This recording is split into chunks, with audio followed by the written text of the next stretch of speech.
నమస్తే, welcome to ఈహా TV. Technology శరవేగంగా దూసుకుపోతోంది.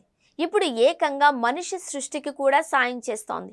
కృత్రిమ మేధస్సు ఏఐ సహాయంతో ప్రపంచంలోనే మొట్టమొదటిసారి ఒక శిశువు మెక్సికోలో జన్మించింది. వైద్య రంగంలో ఇది ఒక కొత్త శకానికి నాంది పలుకుతోంది. పూర్తి వివరాలు మీకోసం. మెక్సికో వైద్యులు సరికొత్త చరిత్ర సృష్టించారు. కృత్రిమ మేధస్సు ఏఐతో స్వయంగా పనిచేసే ఒక వినూత్న ఐవీఎఫ్ వ్యవస్థను ఉపయోగించి ప్రపంచంలోనే మొట్టమొదటిసారి ఒక శిశువుకు జన్మనిచ్చారు.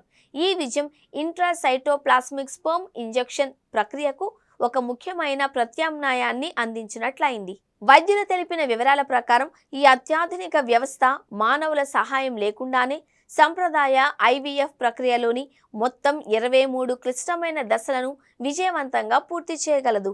పిండం అభివృద్ధిని పర్యవేక్షించడం నుండి అత్యంత ఆరోగ్యకరమైన పిండాన్ని ఎంపిక చేయడం వరకు అన్ని పనులను ఈ ఏఐ వ్యవస్థ స్వయంగా నిర్వహిస్తుంది. ఈ చారిత్రాత్మక విజయం వైద్య రంగంలో, ముఖ్యంగా సంతానోత్పత్తి చికిత్సలో ఒక పెద్ద ముందడుగుగా పరిగణించబడుతోంది.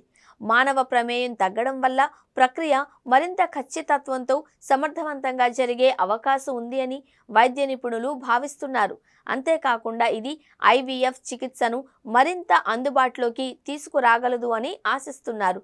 మెక్సికోలో ఏఐ సహాయంతో విజయవంతంగా శిశువు జన్మించడం ప్రపంచవ్యాప్తంగా వైద్య శాస్త్రవేత్తలను ఆశ్చర్యానికి గురిచేసింది.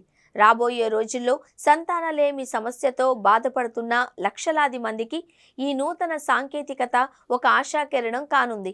ఏఐ సహాయంతో సాధ్యమైన ఈ అద్భుతం వైద్య చరిత్రలో ఒక మైలురాయిగా నిలిచిపోతుంది అనడంలో సందేహం లేదు.